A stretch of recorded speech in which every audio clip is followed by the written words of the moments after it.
अस्सलामुअलैकुम भाई। बिजनेस जिसको करना है वो हमारे पास ना आए और शौक जिसको करना है वो हमारे पास आ जाए। माशाल्लाह भाई, सीज़न फुल पीक के ऊपर है और इस वक्त अगर आपने अंडे नहीं लिए और बच्चे नहीं लिए तो फिर समझो कि आपके पास आगे चांस नहीं है। तो यही वो मौका है जिसके ऊपर आपको अपने पास अंडों से बच्चे निकलवाने और पहली फुर्सत में कैश करना है, कैश। देखो, बात ये बताने का मकसद इसलिए है कि अगर अभी आप लोगों ने कोताही बरती, कोताही से क्या मुराद है कि मिसाल के तौर पे अगर आपने एक पेयर आपका अच्छा है, उससे अंडे लेके अगर आपने फोस्टर पेयर को नहीं लगाए और आप इंतज़ार में रहे कि अब वो पेयर अंडे देगा, यानी दिसंबर में अंडे देगा, जनवरी में बच्चे पालेगा, फरवरी में बच्चे बाहर आएंगे, फरवरी में दूसरी ब्रीड स्टार्ट करेगा, गर्मी आ जाएगी, सही है ना। तो बड़ी मुश्किल से फरवरी, मार्च, अप्रैल में वो वाइंड अप हो जाएगा। मेरा मशवरा यही होगा, जो हजरात महंगे वाले पेयर्स की पेयरिंग कर चुके हैं और उनके पास अंडे आ गए हैं, वो साथ में फोस्टर पेयर लगा लें। फोस्टर पेयर बजरी के सादा 500-1000 वाले पेयर लगा लें। उससे फ़ायदा ये होगा कि जब फोस्टर पेयर के अंडे आ जाए तो आप फोस्टर पेयर के अंडों को हिला दो। हिलाने के बाद जब दोनों पेयर, जैसे लेट सपोज के फोस्टर पेयर यानी सादा बजरी ने 5 अंडे दिए और आपके पास रेम्बो ने 5 अंडे दिए, तो आप क्या करो कि जो रेम्बो के 5 अंडे वो फोस्टर पेयर के नीचे रख दो, यानी बजरी के नीचे, और बजरी के अंडे फेंक दो। जब उनमें पिन मारते रहो जब जब वो अंडे हैं, ताकि वो फर्टाइल ना हो ना, और उनको मार के पिन फेंक दो। जैसी पहला अंडा आए उसमें हल्का सा सुराख कर दो, फिर दूसरा आएगा, फिर तीसरा आएगा, सब में हल्का हल्का सुराख करते रहो बजरी के अंडों में, ताकि बजरी के अंडे फर्टाइल ना हो, बस मादी को लगे मैं अंडों पे बैठी हुई हूँ। फिर आप उसके अंडे बदल के अच्छे वाले पेयर के अंडे उसके नीचे रख दो।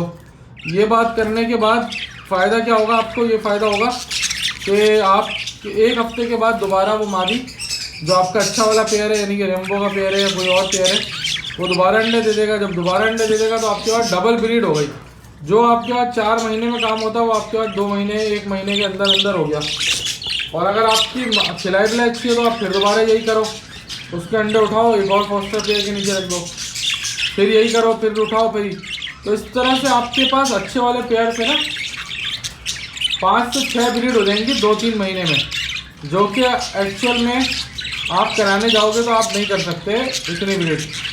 तो फोस्टर पेयर लगा लो। मैं अभी भी यही कहूँगा कि आपके पास अगर अच्छा पेयर है तो आप उसको अच्छी खिलाई पिलाई करो टाइट, और जब उसकी खिलाई पिलाई टाइट हो जाए तो आप ये करो कि भाई उससे अंडे लो और अंडे दूसरे पेयर के नीचे रखते रहो, अंडे लो, अंडे दूसरे पेयर के नीचे रखते रहो। इससे फ़ायदा आपको बहुत ज़्यादा होगा। एक बंदा मुझसे लेके गया था, बहुत महंगा नर ना, तो उसने अपने उस नर के साथ ये काम किया भी था और उसके पास 12 बच्चे आ गए थे 2 महीने के अंदर। तो ये थोड़ा सा फ़ायदा हो जाता है। इन टेक्निकों को बड़े बड़े ब्रीडर अपनाते हैं, मगर हम आपको यहाँ पे बता रहे हैं। तो आपको चाहिए कि अगर हम आपको मुफ्त में मशवरा दे रहे हैं कोई, तो आप इसका फ़ायदा उठाएँ, क्योंकि ये फ़ायदा उठाने के लिए कोई भी ऐसी बातें नहीं बताएगा जिससे आपको फ़ायदा हो। सब हर कोई चाहता है कि हमारा फ़ायदा हो जाए, लेकिन हम चाहते हैं कि आपका फ़ायदा हो जाए। हम आपको ऐसी बातें बता रहे हैं जिससे आपका फ़ायदा हो जाए। बहरहाल ये टॉपिक इसलिए बताया भाई कि फोस्टर पेयर का इस्तेमाल करें, कंजूसी ना करें। 1000-2000 के पेयर लेके आ जाएं। जब वो फोस्टर पेयर आ जाएंगे तो आप ब्रीड करा सकते हैं। बाकी जो पेयर अवेलेबल हैं वो भी दिखा देता हूँ। अच्छा भाई, ये हमारा क्रीमिनो का नर आ गया जो कि रेम्बो से निकला हुआ है, ठीक है। और ये इसकी मादी आ गई क्रीमिनो। ये भी मादी की नोज़ ब्राउन हो रही है। जो लोग फोस्टर पेयर के लिए मादियाँ ढूंढ रहे हैं ना, उनके लिए बेहतरीन है ये मादी इस वक्त। और मादी का साइज़ और जंबो साइज़ बता रहा है कि बहुत अच्छे बच्चे पालेगी। अंदाज़ा हो जाता है जो पुराने लोग होते हैं उनको ये क्या चीज़ है। बाकी ये हमारी वॉयलेट की पट्टी है, स्पेंगल स्प्लिट क्लियर विंग, यानी स्प्लिट रेम्बो, और है स्पेंगल वो जामनी में। ये हमारी बहुत अच्छी मादा है, ब्राउन नोज़ की ये भी हो रही है। ये गिरे विंग की डाइल्यूट है। इसके साथ आप रेम्बो का मेल लगा दो, जैसे कि ये लगा दो, इंशाल्लाह आपके पास बच्चा रेम्बो आ जाएगा वॉयलेट में। अच्छा, ये पट्टा सेल हो चुका है जामनी वाला। और ये उसी का भाई है डाइल्यूट वाली का, ठीक है। उसके बाद ये हमारी क्लियर विंग की ग्रीन फीमेल आ गई, ठीक है। ये हमारी एक और ग्रीन विंग की क्लियर फीमेल आ गई, क्लियर विंग की ग्रीन फीमेल आ गई। ये ग्रीन स्प्लिट कोबोल्ट नर है। इसके बाद ब्लू की मादी है, एक पीछे फेलो का नर है। और ये वॉयलेट का एक बहुत ज़बरदस्त नर आया हुआ है पाइड में, रेसेसिव पाइड है, रेम्बो से निकला हुआ है। और रेम्बो ही है, मतलब समझो अगर आप इसकी मादी में दिखाऊं तो वो रेम्बो, ये बच्चे रेम्बो निकाल कर दे देगा आपको वॉयलेट के, और वॉयलेट ही निकालेगा इंशाल्लाह। बाकी ये पट्टी सेल हो चुकी है, तो नीचे जामनी वाली है। तो बाकी ये पट्टा है डाइल्यूट का, ये भी मिल जाएगा आपको, नर डाइल्यूट वाला मिल जाएगा। वो पीछे बजरी की मादी मिल जाएगी। ये होगो ब्रेड का नर मिल जाएगा, अवेलेबल है, ठीक है। अच्छा, और क्या क्या वो भी दिखा देता हूँ।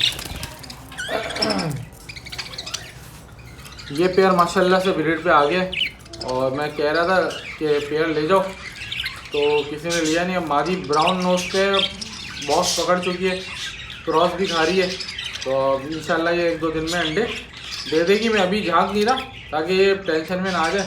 जब भी अंडे दे देगी तो फिर आपको दिखा देंगे। इसने अंडे दे दी, अगर कोई लेना चाहता है तो ले ले। अब थोड़ा सा महंगा हो जाएगा ये पेयर, क्योंकि ज़ाहिर है ब्रीड पे से आपको देंगे। अभी 1 महीने के अंदर ही इसके पैसे बाहर हो जाएंगे इस पेयर के। ये वाला नर ने अंडे ब्रीड की है, इसकी मादी मटकी में बॉक्स में। और ये जैसे ही इसके बच्चे आएंगे मैं आपको दिखा दूँगा इसके भी बच्चे। बाकी यहाँ पे क्या क्या पड़ा हुआ है वो दिखा देता हूँ। कॉर्नर पे सिंगल फैक्टर वॉयलेट का नर है, कॉर्नर वाला अच्छा नर है, ब्रीडर नर है। उसके बराबर में ग्रे विंग का नर है, नॉर्मल मार्किंग का। उसके बराबर में स्पेंगल अंडर साइज का नर है, फॉस्टर के लिए बेहतरीन नर है, फॉस्टर के लिए। उसके बराबर में डाइल्यूट का अंडर साइज का नर है, बड़े साइज में ये। और उसके बाद वो जो पीछे पट्टी है वो देने की नहीं है, वो रोकी हुई है। अच्छा, उसके बाद ये जामनी से निकली हुई डाइल्यूट की पट्टी है, और वो पीछे सादा नर है ग्रीन में, और एक नर है क्लियर विंग में जामनी में। तो ये सारा माल अवेलेबल है नीचे। बाकी यहाँ पे क्लियर विंग की फीमेल छोड़ी थी, आगे ये गर्म हो जाए इसको भी ब्रीड कराएंगे। ये भी बहुत अच्छे क्लियर विंग में स्प्लिट ब्लू आई गई। तो देखते हैं इसके साथ कौन सा नर लगेगा, फिर इसकी भी ब्रीड ले लेंगे। बाकी ये जिन लोगों को चाहिए रब्ता कर लें। मेरे पास सादा बजरी में अंडर साइज में ये स्पेंगल का नर पड़ा हुआ है, ग्रीन वाला नर पड़ा हुआ है। बाकी ये ग्रेविंग का नर भी दे दूंगा नॉर्मल पैसों में, सही है। और मेरे पास पट्टे पड़े हैं, वो भी दिखा देता हूँ। अच्छा भाई, ये पट्टे हैं माशाल्लाह से। ये पेयर है ग्रे और ब्लू का। ये वॉयलेट बच्चे निकालेगा, फर्स्ट ब्रीड करेगा। पट्टे जवान हो गए तकरीबन ऑलमोस्ट। ये कोबोल्ट का पेयर है, पीछे एक जामनी की मादा है। ये किसका है? हाँ, ब्लू का, वो पीछे कोबोल्ट का। बाकी ये होगो का नर के लिए मादी चाहिए, ये अभी ढूंढ रहे हैं। बाकी ये नर है। तो ये सारे पट्टे अवेलेबल थे फॉर सेल। मैं दिखा दूँ, तो मज़ा यहाँ से आएगा, यहाँ से आएगा मज़ा। ये देखो भाई, ये पट्टे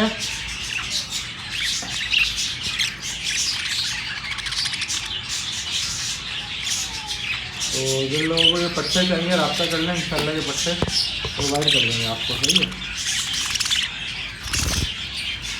जामनी की पट्टी भी है भाई, इसमें बहुत अच्छी क्लियर मिलती है। उसमें आपका जामनी का पेयर भी बन सकता है, ठीक है। रब्ता कर लें 034724332331 के ऊपर। ऐसे अगली वीडियो में, तब तक के लिए ख्याल रखें अपना। गुड बाय, अल्लाह हाफ़िज़।